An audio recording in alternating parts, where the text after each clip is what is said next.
আজকে শিলিগুড়ির উত্তরকন্যায় প্রশাসনিক সভা, সেই প্রশাসনিক সভা থেকে মুখ্যমন্ত্রী সতর্ক করে দিলেন প্রশাসনকে যে বাইরে থেকে কেউ যেন না আসে, ভোটার কার্ড নিয়ে, ভোটার কার্ড পর্যবেক্ষণে ভোটার কার্ড নিয়ে কোনো তথ্য যেন অথরাইজড কেউ ছাড়া যেন না দেওয়া হয়।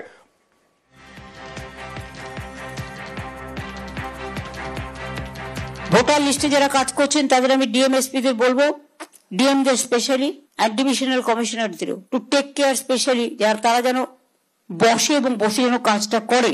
এক এক জায়গায় একজনের নামের জায়গায় 3টে নাম করে তোলা হয়েছে, ফলে যে একজন অরিজিনাল লোক তিনিও কিন্তু ভোটাধিকার থেকে বঞ্চিত হবেন।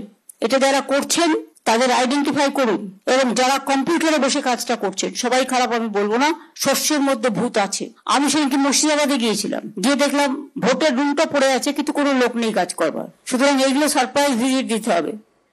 সরাসরি চলে যাব সোমরাজের কাছে। সোমরাজ, এরই মধ্যে বিভিন্ন জেলায়, এই উত্তরবঙ্গের বিভিন্ন জেলায় কি এরকম অভিযোগ এসেছিল যার পরিপ্রেক্ষিতে আজকে মমতা বন্দ্যোপাধ্যায় সতর্ক করে দিলেন?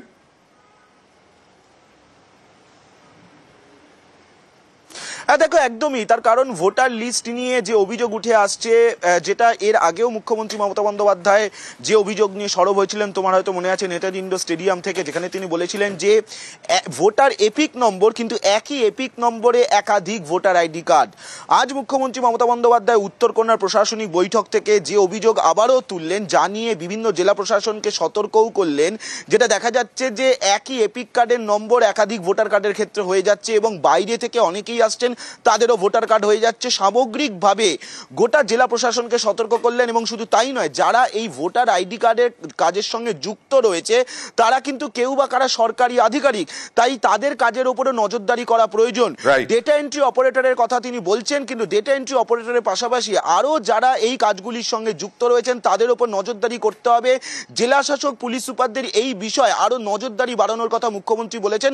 তার কারণ তুমি জানো, সম্প্রতি দক্ষিণ 24 পরগনা জেলায় কাকদ্বীপ মহকুমার একজন আধিকারিককে সাসপেন্ড করেছে নির্বাচন কমিশন এই ভোটার আইডি কার্ড নিয়েই। ফলত সেই জায়গায় দাঁড়িয়ে মুখ্যমন্ত্রীর এই নির্দেশ যথেষ্ট গুরুত্বপূর্ণ বলেই মনে করা হচ্ছে।